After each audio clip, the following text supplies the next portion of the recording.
Bonjour à tous et à toutes, je suis ravi de vous retrouver pour ce nouvel épisode du Garage que j'ai l'honneur et l'avantage de présenter avec Monsieur Driss Abdi. Salut Driss. Bonjour très cher. Très cher. Ça le coupe complètement. Ça là, me coupe. N'oubliez pas que vous pouvez retrouver tous les épisodes de toutes les saisons du Garage sur le site watch.tv et vous abonner aussi au podcast sur iTunes, c'est totalement gratuit. Vous pouvez également nous suivre et réagir sur Twitter avec le hashtag #LeGarageWatch. 3 essais au programme cette semaine avec la Smart Cabrio, 3e du genre, la Lexus RC 300H et la Ducati Hypermotard 939. Un peu de moto dans Watch, ça faisait longtemps, Driss. Hein, ouais, mais tu vas en prendre là, les prochaines semaines. Tu vas en bouffer. Bon, je vais même te laisser la place, je crois. Mais l'événement automobile de la semaine, c'est Tesla qui l'a conduit avec l'annonce et la présentation de sa Model 3, une berline compacte électrique dont les premiers exemplaires seront commercialisés d'ici un peu moins de 2 ans et qui a fait le buzz sur le web. Alors pour parler de tout ça, j'ai le plaisir de recevoir sur ce plateau Monsieur Damien Rullière du site voiture.com. Salut Damien. Salut, très cher. Très cher, ça faisait longtemps qu'on ne t'avait point vu. Et ça fait plaisir de te recevoir. C'est un plaisir. Également sur ce plateau, vous le connaissez bien, j'accueille Nicolas Hédet qui n'est pas dans le Grand Est aujourd'hui. Non, c'est pas cette fois, c'est étonnant. En tout cas, c'est plaisir d'être là. Eh bien, le plaisir est partagé et en duplex, pas très loin de chez nous, le plus teslophile des journalistes auto, Monsieur Maxime Fontanier, Max Reportage. Salut Max. Salut. Comment vas-tu ? Impeccable.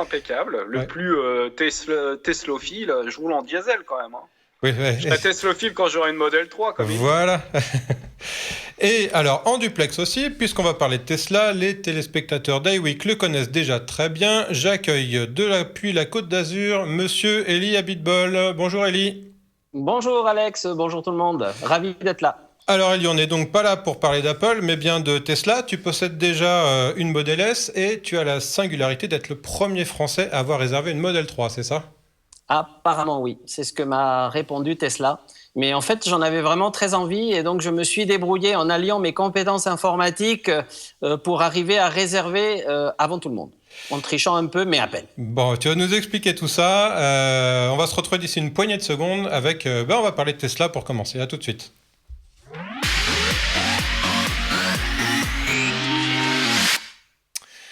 Voilà, son lancement a fait l'actualité automobile de la semaine. Il a provoqué même une quasi-émeute sur le web avec au dernier décompte officiel d'Elon Musk 276 000 pré-réservations. Ça, c'était il y a 2 jours, donc on est plutôt autour de 300 000 aujourd'hui, paraît-il.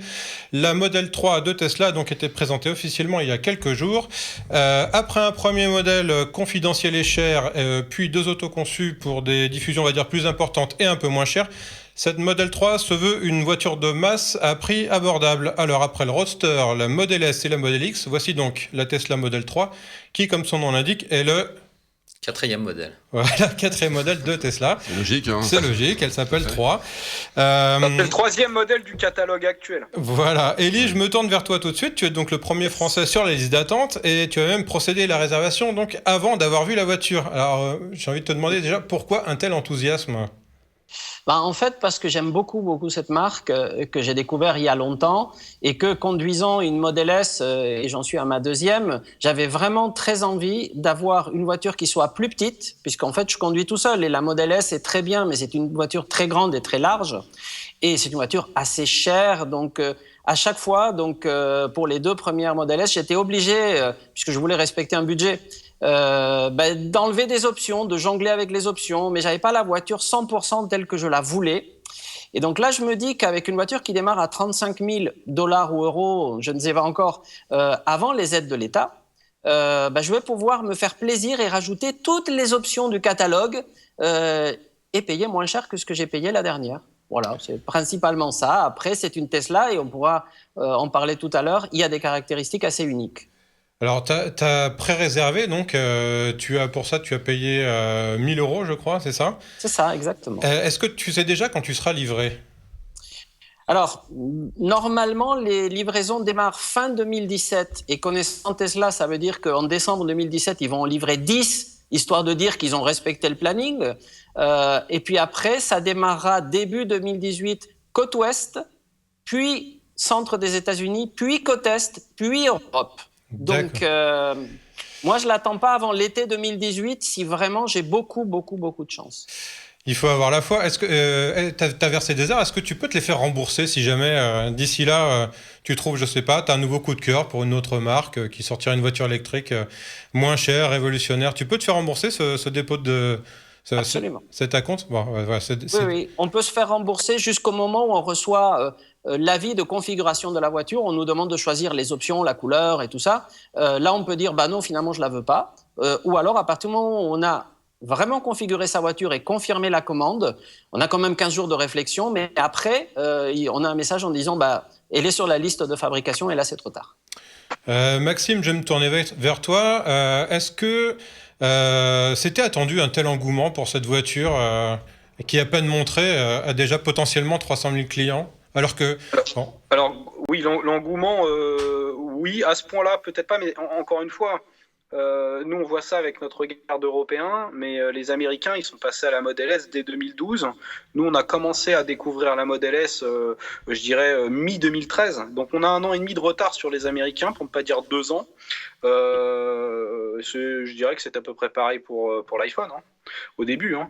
Donc, c'est un phénomène qui est similaire. Bon, maintenant, donc, moi, je suis pas surpris, parce qu'en effet, c'est une voiture qui marche... en fait, ils n'ont pas les capacités de production déjà sur la Model S actuellement. Ils n'arrivent pas à livrer les Model X, puisque le problème de Tesla aujourd'hui, c'est pas de savoir faire des voitures qui sont efficaces, ça ils l'ont prouvé.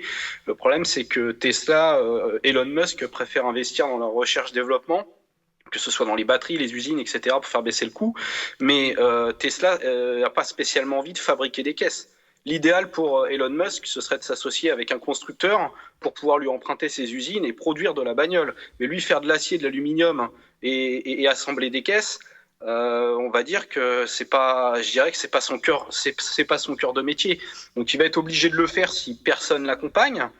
Maintenant, on peut imaginer que là, avec le coup de com là, qu'ils viennent de faire avec la Model 3, puisque encore une fois, les chiffres dont on parle, c'est des chiffres, la seule source qu'on ait, c'est Tesla.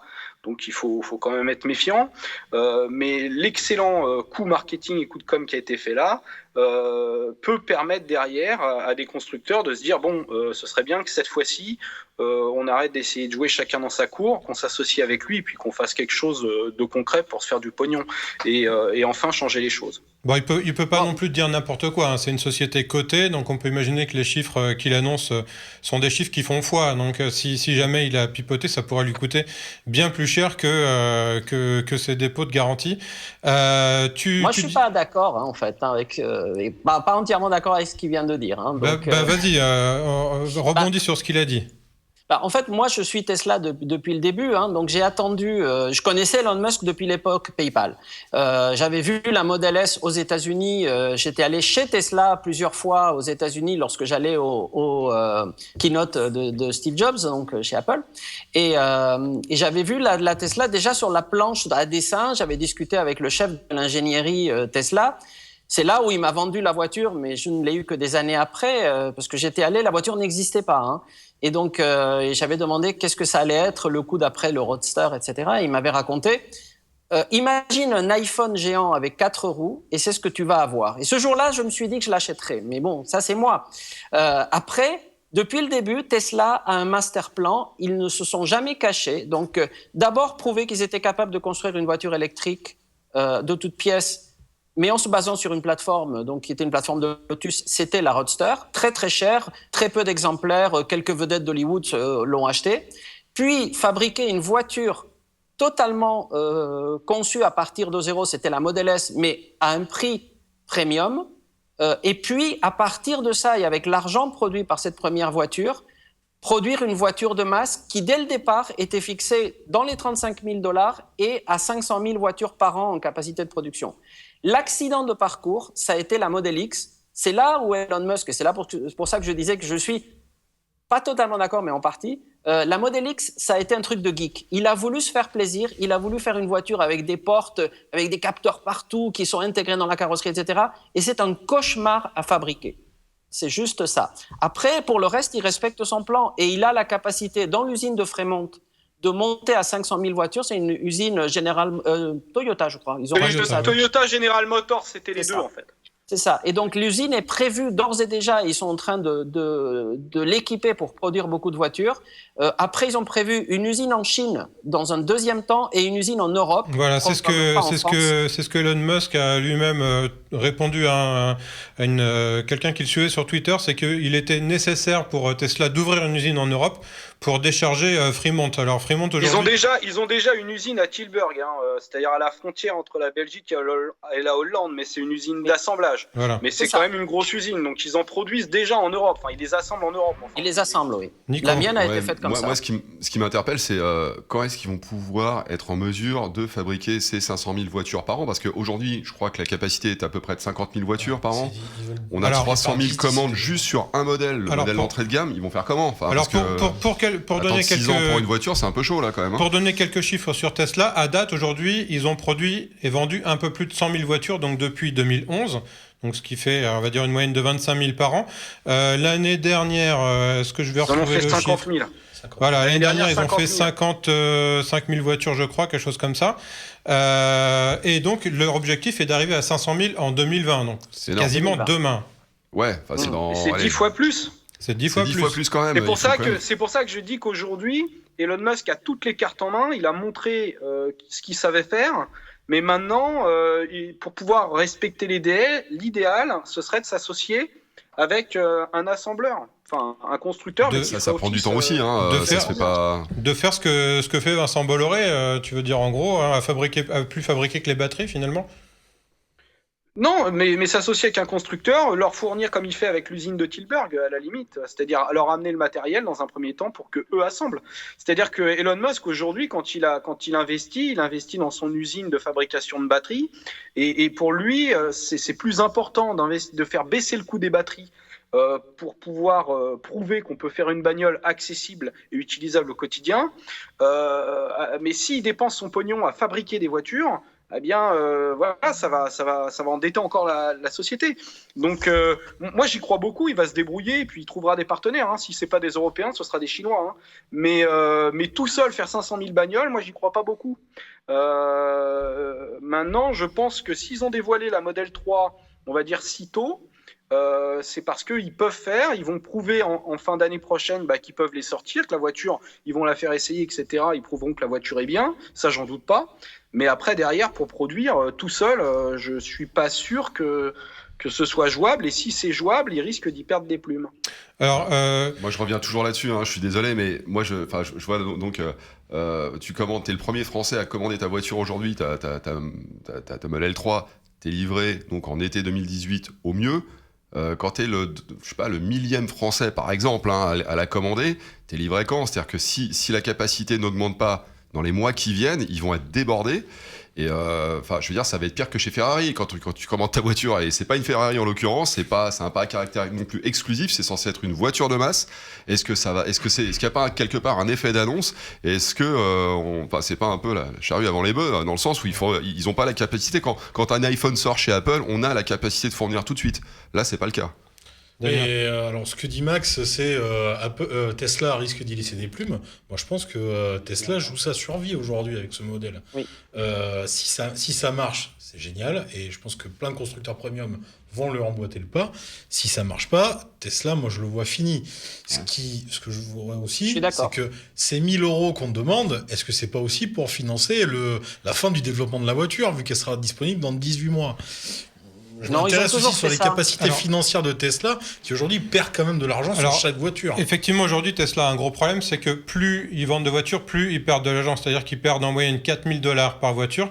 Les pertes sur l'année passée, c'était 888 millions de dollars, presque 3 fois plus qu'en 2014, où c'était 295 millions, un petit peu moins. En 2013, ils ont perdu 74 millions, 394 millions en 2012, et en 2011, 251 millions de dollars. Donc, alors, évidemment, au début, il y a un investissement, c'est normal qu'on Mais dans perde des l'absolu, sous. c'est pas énorme les pertes par rapport aux investissements qui sont faits.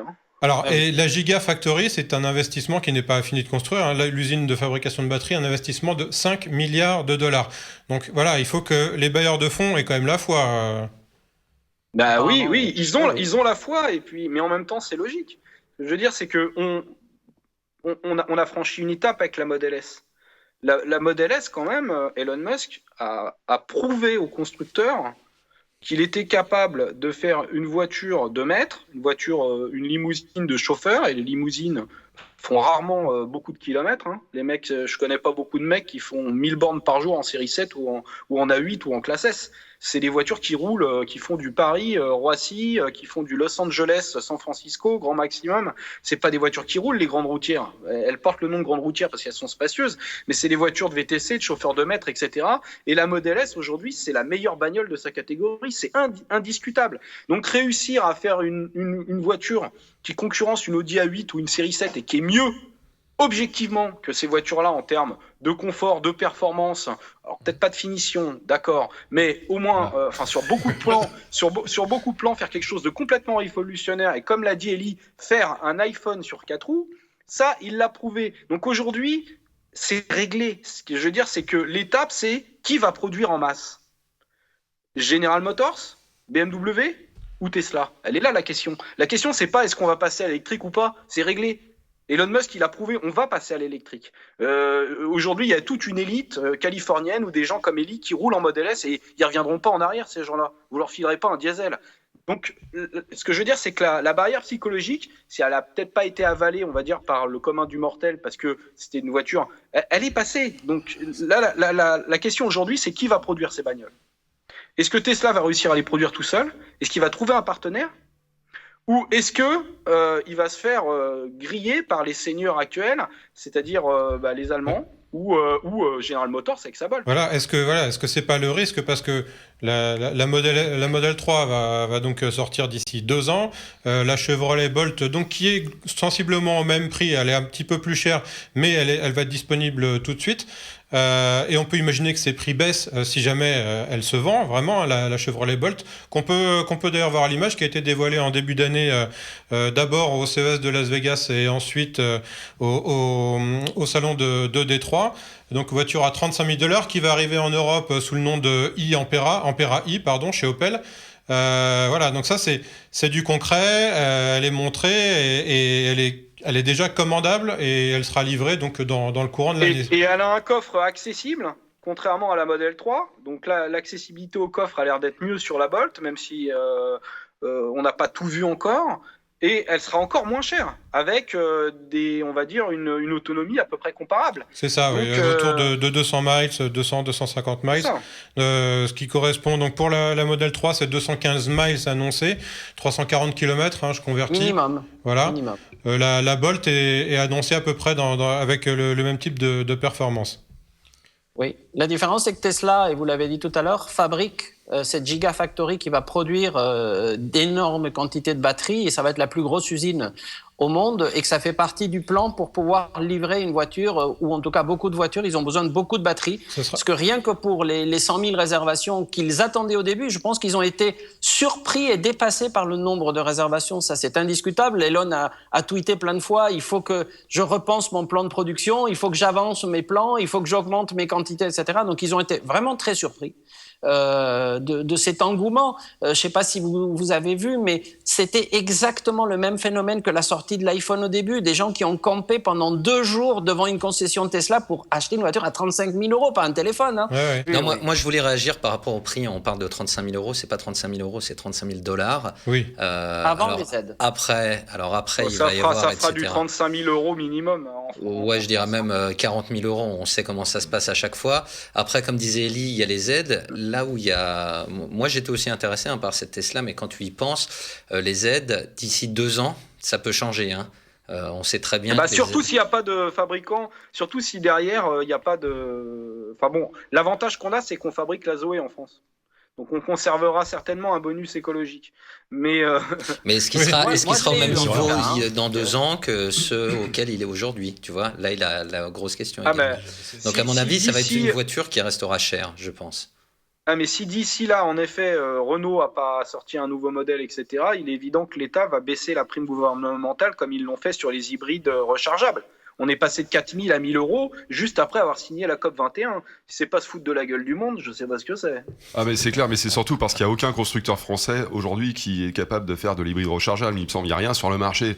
Sauf que là, pour le coup, c'est les constructeurs allemands, les Français favorisent. Allemands et japonais, oui. C'est toujours pareil. Et du protectionnisme. De redire que le diesel était vital pour eux. Ouais. Voilà. Donc, après, juste pour finir avec les caractéristiques, je pense qu'il y a des surprises. Ce qui peut faire que la Model 3 se vende, s'ils arrivent à la produire dans les quantités actuelles, c'est que justement on est au tiers de la découverte de la Model 3. On est en phase 1 et il y a 2 autres phases qui sont annoncées, donc une phase 2 qui sera, d'après Elon, bien entendu, plus importante que ce que nous avons vu jusqu'à maintenant. C'est-à-dire que là, il a montré la carrosserie, le look extérieur, l'intérieur de la voiture n'est pas du tout fini.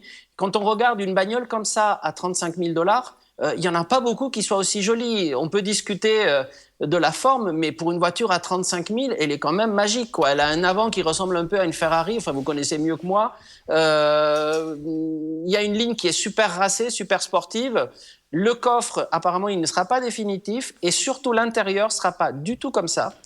Et comme Elon, c'est le maître de la communication sur Internet et sur les réseaux sociaux, vous avez vu que Tesla n'a pas fait de pub pour le lancement, tout se fait par bouche à oreille et par Twitter. Il a dit, vous verrez lors de la phase 2, qui à mon avis sera rentrée 2017, donc juste avant que les clients américains puissent configurer leur voiture pour livraison de fin d'année, il a dit que le poste de pilotage serait comparable à un vaisseau spatial. Absolument. Là, tout le monde est parti en disant il va y avoir une vision tête haute, il va y avoir un hologramme, il va y avoir des lunettes à réalité virtuelle. Donc ça y est, on est en plein fantasme, comme à chaque fois qu'Apple va annoncer un nouveau produit. C'est le même phénomène. Et c'est magique. Moi, je trouve ça magique. Alors, 500 000 unités. On va faire un petit résumé de ce qu'on sait de la voiture, parce que tu parles de cette phase 1. Donc aujourd'hui, c'est une propulsion, optionnellement 4 roues motrices. Berline à coffre pour l'instant, suspension pneumatique, 5 places. Donc voilà, le tableau de bord n'est pas définitif, mais comme tu l'as dit, Elon Musk a dit sur Twitter que ça ressemblerait à un vaisseau spatial. 215 miles d'autonomie, le 0 à 100 en 6 secondes et grande inconnue, le matériau de fabrication, parce qu'à 35 000 $, ce sera certainement pas de l'aluminium. Oui. Un mélange d'aluminium et d'acier, quoi. Il peut y avoir évidemment un peu d'aluminium. Il est obligé d'utiliser l'aluminium pour pas que la voiture soit trop lourde non plus. Et lui, actuellement, il produit des Model S comme ça. Donc, est-ce que le pari d'Elon Musk, en ouvrant des réservations aussi tôt, c'est pas et en mettant un prix finalement aussi bas, c'est pas de parier sur, on va dire, sur la capacité qu'il aura à baisser les coûts de production d'ici 2 ans, d'ici le moment où la première voiture sortira des chaînes? Bien sûr. Oui, c'est un coup de poker. Il est en train de faire un coup de poker, on est d'accord. Mais un coup de poker d'un gars qui a déjà sorti plusieurs fois des as, quoi. Donc on se méfie, quoi. Oui. C'est quand même le mec qui produit des fusées qui se reposent sur Terre et qui est en train de fabriquer un système. Il y en a 3 en cours de développement qui peut relier San Francisco à Los Angeles dans un tube sous vide à une vitesse de 1200 km par heure, quoi. C'est juste la folie, quoi. Tu parles de l'Hyperloop dont le premier prototype devrait voir le jour, non pas aux États-Unis, mais en Europe centrale. Je ne sais plus exactement. Mais il y a je ne sais plus quel pays d'Europe centrale qui s'est mis candidat pour... Voilà, exactement. Je crois. Oui, je l'avais plus en tête, mais tu as raison. Qui veut dire un petit mot en plus sur Tesla et cette Model 3 pour conclure? Personne. Damien. Une dernière petite info juste, c'est que cette voiture mesure moins de 4,70 m, donc on est sur le gabarit d'une Audi A4, Mercedes classée, BM série 3. Voilà, donc une berline de taille raisonnable, grand public. Voilà, c'est ce que... Et ce qui serait bien, ce serait que l'usine européenne, elle soit en France. Et là, il y a déjà pas mal de Strasbourgeois qui militent pour qu'il y ait une usine qui se crée justement à la frontière allemande. Je suis pas assez souvent à Strasbourg chez moi pour pouvoir J'en parle parce que je sais que malheureusement. Un petit point. Tu milites toi aussi, Nico? Mais non, je suis même pas au courant, tu m'apprends un truc, attends. Elie, vas-y. Oui, un petit point complémentaire parce que ça fait partie des annonces. On parlait des 6 secondes, il a dit que c'était vraiment un minimum mais qu'on ferait mieux. Quand il a annoncé la Model 3, il a dit gabarit d'une série 3 BMW, donc après il a dit Audi A4, il a dit performance d'une M4. Il s'est engagé sur une performance de M4, certainement sur les modèles P, sur les modèles 4 roues motrices, pas sur des modèles à 35 000, bien entendu. Il pense que la voiture coûtera en moyenne 42 000 $, parce qu'il pense que les Américains vont rajouter un certain nombre d'options, etc., et que le prix moyen sera de 42 000 $. Mais bon. Bien. Pour l'instant, les Axel, c'est équivalent à une série 3 hybride de 250 chevaux. Voilà. Bien. Messieurs, je crois qu'on rechargeable, hein. on a fait le tour avec cette Tesla Model 3. Elie, si tu veux, tu restes avec nous, tu es le bienvenu. On va enchaîner avec notre prochain sujet. On est allé à Rome, les amis. Ah oui, c'était bien. Et on est allé essayer la nouvelle génération de la Smart Cabriolet. Je vous propose de regarder ce petit essai et on se retrouve dans 5 minutes. De la Smart. Ouais. La Smart, pure voiture de place, n'est-ce pas, Driss? Ouais. Presque, 2 places et demie. Ouais, c'est ça, c'est qu'on a décidé pour ce coup de voir jusqu'où on peut aller avec un Driss à l'arrière. T'es bien? T'es comment, toi? Bon, écoute, je ferai pas un Paris-Marseille, mais là, pour aller se balader un petit peu pendant 5 minutes, ça le fait. Ouais, en même temps, c'est totalement interdit, bien évidemment, mais bon, proche d'une plage, voilà, ça dépanne quand même, quoi, pour le coup. Ouais. Pour 500 mètres. Donc, Smart Fortwo Cabriolet, 3e génération, petite nouveauté dans la gamme Smart actuellement. Ça fait 2 jours qu'on roule à Rome avec, et c'est quand même bien sympa comme voiture pour la ville, Nico. Ouais, alors je trouve que ça, déjà, c'est un rayon de braquage assez extraordinaire. On se faufile vraiment partout avec cette voiture, et ça on le savait déjà avec la version couverte, entre guillemets. On retrouve cette idée-là avec cette version découvrable, mais en plus... avec la météo qu'on a sur Rome en ce moment et notamment la température qui est plutôt sympa, on est autour des 24-25, vraiment on peut profiter du paysage, c'est hyper agréable. Après, dès qu'on sort de la ville, je serais tenté de dire que bon voilà, c'est tout sauf une routière, hein. C'est clair. Voilà. C'est une voiture un peu chewing-gum, hein. Bon, alors évidemment elle a un peu moins de rigidité que le coupé parce qu'elle a plus de toit et voilà, c'est une voiture qui vibre facilement. Qui prend un petit peu de roulis de tangage quand on commence à forcer un peu l'allure, c'est pas fait pour ça. Bon, Driss, toi t'es bon, ok, il a pas passé son temps qu'à l'arrière, hein, fort heureusement, mais à rouler, qu'est-ce que t'en penses? Moi j'aime beaucoup le châssis de cette voiture, je trouve que c'est, comme on disait tout à l'heure, c'est parfaitement adapté pour la ville, c'est très joueur, hein, avec ce rayon de braquage de 6,95 m, on se faufile partout. Très pratique, non, clairement, surtout ici à Rome, comme on disait tout à l'heure, c'est quand même une voiture, une Smart pour 40 habitants et on comprend pourquoi, hein. Tu as une petite place entre 2 scooters, boum, tu te faufiles, on n'arrête pas d'en voir sur le parcours qui sont garés vraiment là où aucune autre voiture ne pourrait se garer. Donc voilà, bon après effectivement c'est une 2 places. Moi je suis assez étonné par la place dans le coffre, parce que pour 2 personnes, si tu veux, il y a de quoi mettre quand même nos 2 valises. On met 2 valises cabine et ces arceaux qu'on peut retirer également, qui ont un petit rangement spécial dans le coffre. On n'est pas obligé de les laisser chez soi.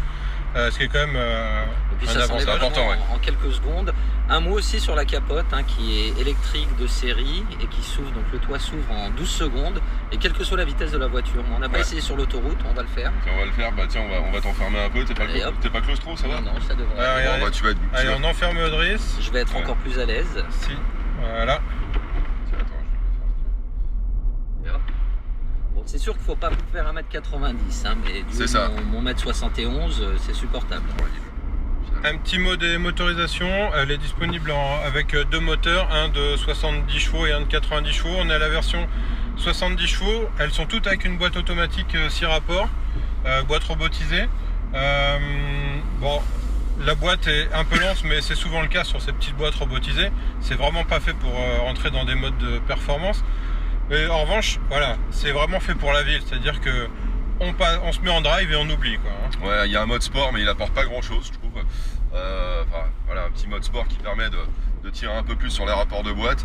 Je trouve que 70 chevaux, pour une petite voiture où justement en ville on a envie de se faufiler et d'aller de passer assez vite ou de s'engager un peu plus vite parfois, on a besoin de s'engager un petit peu plus vite, ça mériterait un peu plus de chevaux. Voilà, je serais plus sur la version haute en termes de motorisation pour justement bénéficier de ce petit coup de pêche qu'on peut avoir pour s'intégrer en circulation. C'est quand même plus pratique. Voilà. Là, ça manque un petit peu sur cette version de base en fait.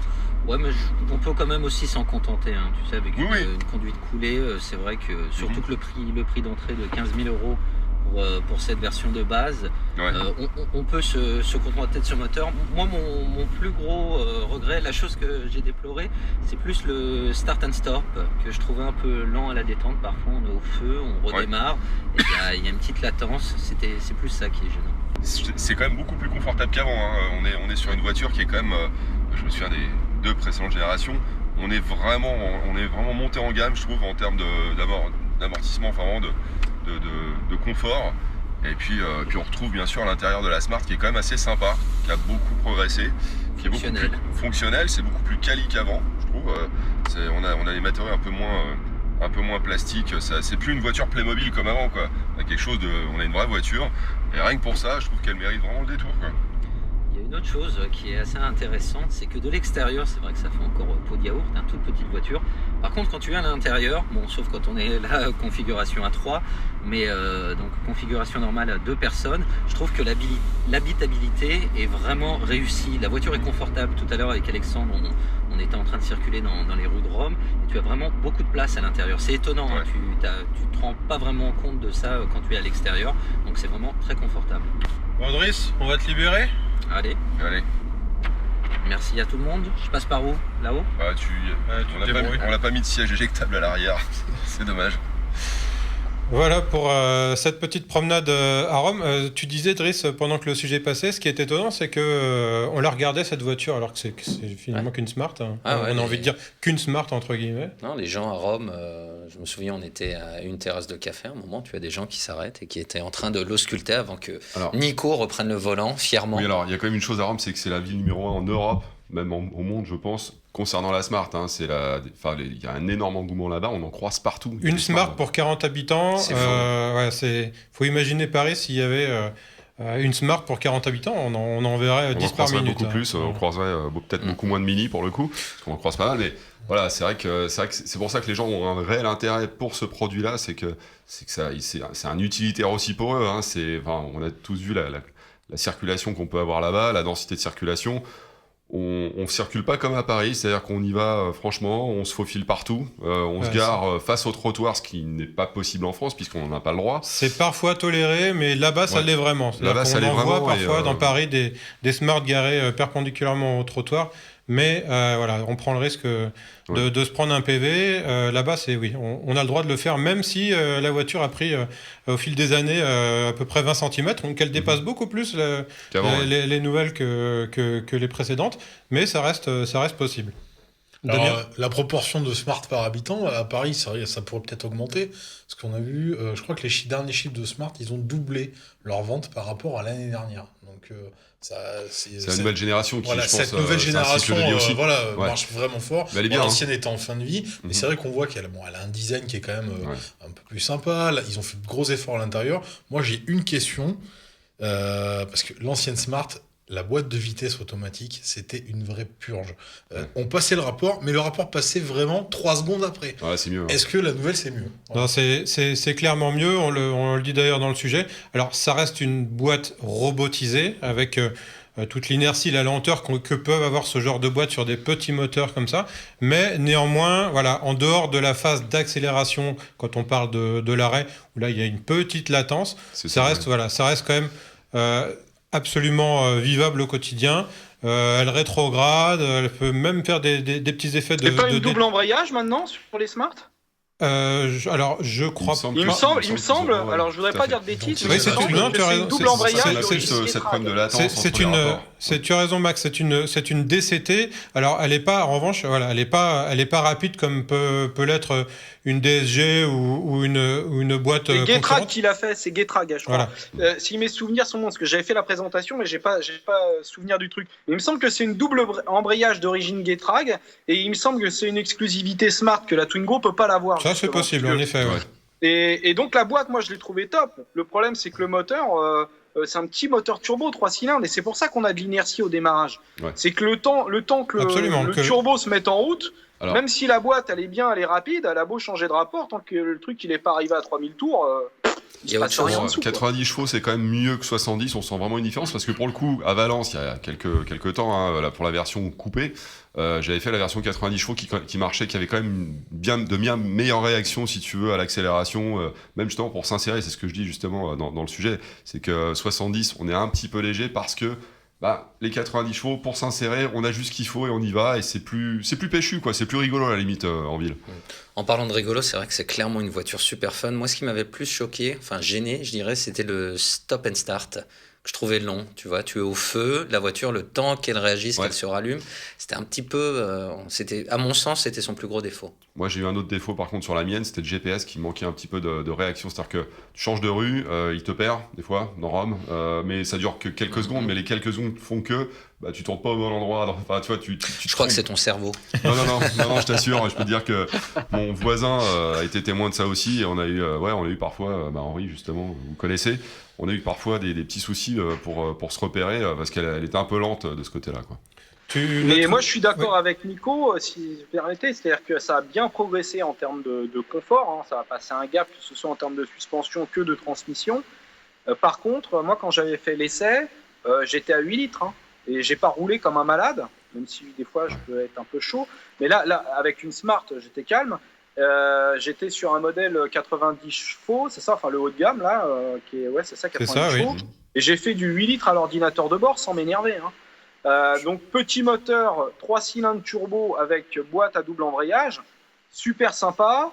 Émission de CO2 quand on fait le système à l'européenne, on arrive à déclarer une consommation inférieure à 5 litres, ce qui est quand même déjà élevé pour une Smart. Mais dans la réalité, 8 litres, ça fait quand même beaucoup, sans parler du tarif. Le tarif. Alors, elle démarre à 15 000 € en version de base, cette cabriolet. En 90 chevaux pour avoir un truc bien, comme le dit Nico, c'est 20 000. Ah oui, effectivement, 90 chevaux avec une finition un petit peu sympa, c'est minimum 20 000. Sachant que chez Smart, ils annoncent même vendre assez facilement des modèles encore plus chers que ça, avec des options, de la personnalisation, etc. C'est pas une Brabus, parce que ça arrivera sans doute un petit peu plus tard, mais Brabus, il y a encore quelques années, une dizaine d'années, ça coûtait déjà 25 pour un cab.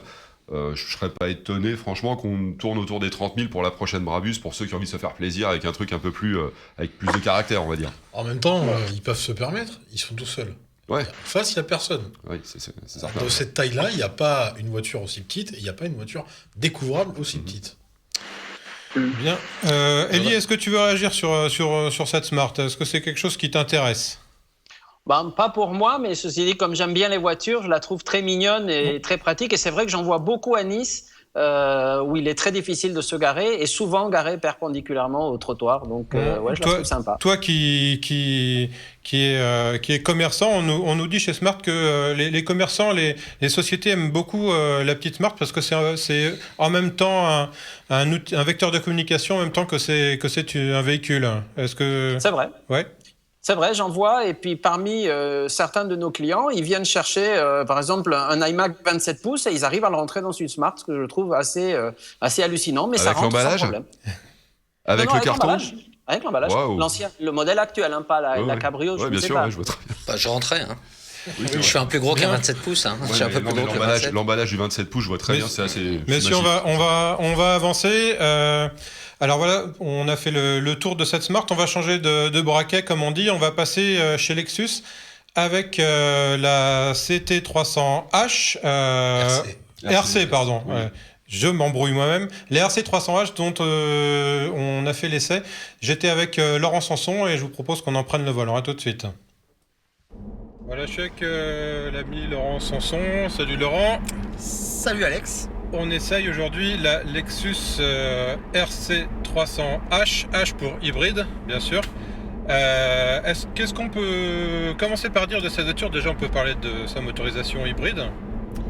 Oui, puis on peut surtout parler de son style, je crois, avant toute chose, parce que c'est vraiment la première chose qui... C'est ce qu'on voit en premier, c'est clair, ça laisse pas indifférent.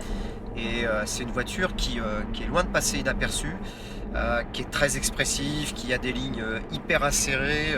Je dirais qu'à la limite, elle a un petit quelque chose de Batmobile. Donc c'est vraiment une voiture assez spectaculaire dans son dessin. Il ne faut pas oublier que c'est un vrai coupé sportif, 2+2, parce qu'à l'arrière les places sont quand même un petit peu étriquées, même si Lexus nous vend ça pour une 4 places. Mais effectivement, la différence avec d'autres coupés sportifs ou à vocation sportive, c'est sa motorisation qui est hybride, justement, qui est le fer de lance de Lexus, hein, on le sait bien.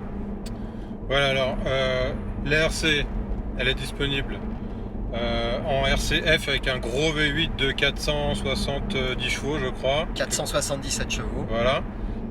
On a fait joujou avec, c'était bien sympa. Et là, c'est pas tout à fait les mêmes sensations, on va dire. Hein. Non, pas vraiment. La musique n'est pas complètement la même. Alors déjà, la musicalité du moteur, parce qu'on est passé du V8 très chantant, d'autant plus quand il est utilisé dans le mode Sport Plus même, avec un moteur très très mélodieux, avec énormément de couple, avec une voiture qui freine, qui tourne, qui est une vraie voiture de sport. Et là, on a gardé le plumage, mais on a totalement perdu le ramage avec un moteur qui devient extrêmement poussif. On a un petit 4 cylindres qui n'est pas si petit que ça, puisqu'il a une cylindrée quand même de 2 litres. Ouais, c'est ça, de 2,5 litres. Donc c'est quand même un moteur qui a du coffre, mais qui est couplé avec un moteur électrique, la technologie hybride classique que l'on connaît chez Lexus. Et on a l'impression que cette voiture a perdu tous ses chevaux quelque part sur le devant de la route. Donc peut-être qu'on va les ramasser quelque part, mais alors, pour l'instant, on reste sur notre fin. Alors des chevaux, il y en a quand même pas si peu que ça, il y en a 220 en cumulé, quelque chose comme ça. Hein. En puissance cumulée, ouais, c'est plus de 220 chevaux. Mais il y a quand même pas loin de 1,8 tonne à traîner. C'est ça tout le problème, c'est que la voiture, elle a perdu des chevaux, et puis surtout, elle a gagné en embonpoint. L'hybridation, ça se paie par du poids, par des batteries, par un volume de coffre qui devient plus restreint, même si ça reste encore très correct avec 370 litres. Il ne faut pas oublier qu'on est dans un coupé, donc avoir un coffre de 370 litres reste raisonnable. Néanmoins, la voiture a facilement gagné plus de 200 kg et en perdant des chevaux, et ça se paye directement dans le comportement qui n'est plus du tout dynamique. On a affaire à un coupé finalement très américain, qui est très typé confort. Par contre, là-dessus, où il est extrêmement impressionnant, parce qu'il offre du confort, que ce soit acoustique, du confort également dans sa suspension. Il amortit très bien, il est bien suspendu. Donc il est vraiment fait pour avaler les kilomètres, mais pas de manière très rapide, pas de manière en tout cas très sportive, très intuitive. C'est une voiture qui est jolie à rouler, mais qui n'offre pas réellement de sensations. C'est ça son principal défaut. Elle est également très bien équipée, même si l'intérieur est un petit peu anachronique. Hein. On a l'impression qu'il n'a pas été dessiné à la même époque que l'extérieur. Ouais, c'est un peu ça. On se dit que les designers, à mon avis, ne feront pas partie de la même génération. Et donc on a deux dessins qui s'opposent un peu, avec un intérieur un petit peu torturé, des boutons un petit peu partout, alors que de l'autre côté on a une ligne qui est certes hyper agressive, mais c'est très très tiré. Voilà, il y a un vrai travail de recherche là. Par contre, c'est effectivement assez rétro, donc il y a un petit côté vintage qui est bizarre, mais bon, on l'accepte comme tel. Et voilà, on va faire avec, et puis on va garder le V8 pour le circuit. Hein. Ah complètement, je crois que là, voilà, il y en a une pour rouler tous les jours, pour se promener le week-end, et puis l'autre c'est effectivement pour la piste, pour des track days, pour se faire plaisir. Donc une même voiture, mais deux vocations totalement différentes. Et c'est ce qui fait le charme de cette auto qui, encore une fois, est extrêmement spectaculaire en termes de dessin. Et je crois que c'est l'image qu'il faut effectivement regarder, se dire que Lexus est allé au bout de son concept et a osé mettre ça sur la route. C'est juste dommage que cette version hybride, qui s'adresse à une clientèle qui est finalement va y trouver son compte, parce que quand on fait ce choix de l'hybride, on a déjà un certain parti pris. Et donc finalement, je pense que ça peut effectivement contenter une certaine clientèle dont je pense on ne fait pas trop partie. On est plutôt orienté sur la RCF avec ce fabuleux moteur très sportif comme on le disait. Voilà. Qui l'a essayé parmi vous? Toi, Nico, je sais que tu l'avais essayé également. Alors, je l'ai essayé. Alors, déjà, moi, ce qui m'a frappé, c'est le design de la voiture. Je vais être très franc. Alors, j'ai un ami assez proche sur Strasbourg qui a été concessionnaire Lexus pendant pas mal d'années, qui m'a vendu des Lexus, virtuellement. C'est-à-dire qu'il était piqué par la marque. Je pouvais lui filer une Porsche. Il disait non, Lexus, c'est mieux. Alors, bon, il m'expliquait pourquoi. Je n'étais pas fan du design des Lexus pendant longtemps. Là, je trouve qu'on a quelque chose de très, très bien. Mais là où il appuyait aussi également, cet ami en question, c'est sur l'intérieur des Lexus. C'est-à-dire qu'il me disait que c'était, et c'est vrai, des intérieurs souvent hyper soignés, très qualitatifs. Sauf que là, justement, même si en termes de design, coupé RC, je le trouve magnifique, l'intérieur, c'est très cheap. On est dans une voiture limite de la fin des années 90, je trouve. C'est un peu... Non, mais ce qu'on a mis sur l'extérieur, on l'a enlevé à l'intérieur. C'est un peu comme sur une Clio. C'est un peu ce qu'on souligne, on le dit là pendant l'essai avec Laurent Sanson, c'est qu'on a l'impression que c'est deux équipes différentes qui ont conçu ça, mais deux équipes qui ne se parlaient pas. Quoi. Oui, il y en a ils ne se connaissent pas et ils ne se sont jamais croisés. Ce qui est dommage parce que la réalisation intérieure est correcte, je veux dire l'équipement est pléthorique, etc. Mais les matériaux utilisés, les méthodes d'assemblage, l'ergonomie également, avec cette colonne centrale avec gavée de boutons, et il y en a même encore de l'autre côté du volant, etc. Enfin, Lexus fait beaucoup ça, mais là, on a du plastique en plus, on a cette sensation. Même la petite horloge façon Maserati. Bon, ça, c'est pas les seuls à le faire. On trouve ça chez Volkswagen, on trouve ça chez. Voilà. Mais je suis même là, je trouve pas forcément ça très très heureux. Effectivement, les boutons, les commandes. Alors, on a progressé par contre sur l'ergonomie du système d'infodivertissement. Bon, c'était pas difficile parce que c'était pas au top avant. Alors, je vais enchaîner sur une chose. Alors, moi j'ai essayé, alors j'ai pas essayé la version RCF donc sportive, je n'ai essayé que la version hybride. Et là pour le coup je trouve que il y a une erreur de casting quoi sur la motorisation, je vais être clair. Ce qu'on attend d'une voiture comme ça, d'un coupé comme ça, même s'il est hybride, c'est qu'on ait un petit peu de réserve, qu'on ait un peu de pêche, et là c'est pas toujours le cas et c'est un petit peu dommage. Voilà, j'aurais bien aimé moi voir une version, un moteur peut-être essence dedans un peu plus costaud, qu'on trouve sur le RX peut-être, pourquoi pas, parce que la voiture le permet. On a quand même un coffre, un capot qui est énorme à l'avant.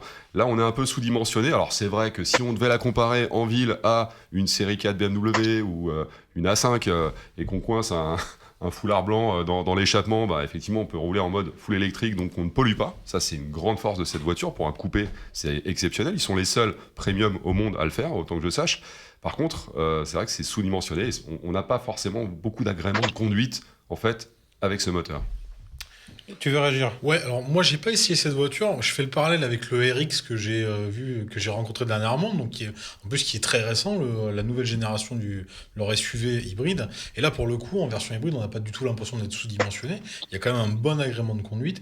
Et c'est d'autant plus bizarre qu'à l'intérieur, je trouve que la présentation est quand même premium et quand même de belle facture. Et donc c'est assez étonnant sur ce nouveau coupé RC qui s'adresse quand même à une clientèle similaire, avec des revenus élevés. Et c'est vrai qu'on est en droit d'attendre sur un véhicule avec une image aussi forte, un agrément de conduite qui t'incite pas à t'endormir, quoi. Par exemple. Ellie, tu es client Tesla. Lexus, avec leur hybridation, ça t'a jamais tenté? Je suis allé voir quand même, parce que je suis très curieux et j'aime bien les voitures, quelle que soit la marque. Donc, je suis allé voir Lexus. Et à l'époque, les modèles que j'avais vus ne me plaisaient pas au niveau design. Là, j'avoue que celui-ci est très bluffant. Le côté extérieur, j'ai adoré. L'intérieur, je suis d'accord avec vous. Il y a trop de boutons. Il y en a peut-être pas autant que dans une Panamera, mais il y en a quand même pléthore. Donc, mais sinon, je suis très fan de l'extérieur. Max, je sais pas si tu as essayé cette voiture. J'ai essayé l'IS 300H, donc version berline. J'avais essayé en montagne en plus, donc c'était intéressant. En effet, avec un moteur de litre 5 mais à cycle Atkinson, plus un train épicycloïdal, donc c'est-à-dire une boîte, on va dire, qui fonctionne comme une variation continue, on n'a pas beaucoup de reprises. Et c'est vrai que c'est dommage, et ça tranche avec le style sportif de la voiture, même sur l'IS. Maintenant, j'ai trouvé que, hormis sur des phases, on va dire, dans des côtes, etc., où on a vraiment besoin de jus, on a quand même un agrément de conduite au quotidien. Je dirais que moi, personnellement, qui habite en Île-de-France et qui me traîne, ce serait parfait, quoi.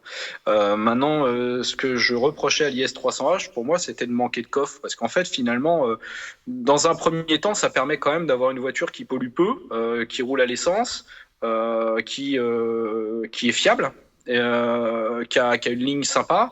Alors même si la finition, je suis tout à fait d'accord avec Nico, est loin de celle des références germaniques, ce qu'on n'a pas, on va dire, en qualité de finition, on l'a en fiabilité, quoi, et en durée de vie. Donc l'un comme l'autre, c'est pas mal. Et puis ça a toujours plus de gueule quand même qu'une Toyota, quoi. Donc c'est juste dommage qu'il n'y ait pas une IS300H break. Ouais, on va passer à la moto, on va marquer une petite pause, Nico. Je vais te proposer de céder ta place à monsieur Eric Philippe. Ça fait des mois qu'il n'est pas venu dans l'émission, et quand on parle moto, il n'est jamais loin. On se retrouve dans quelques secondes.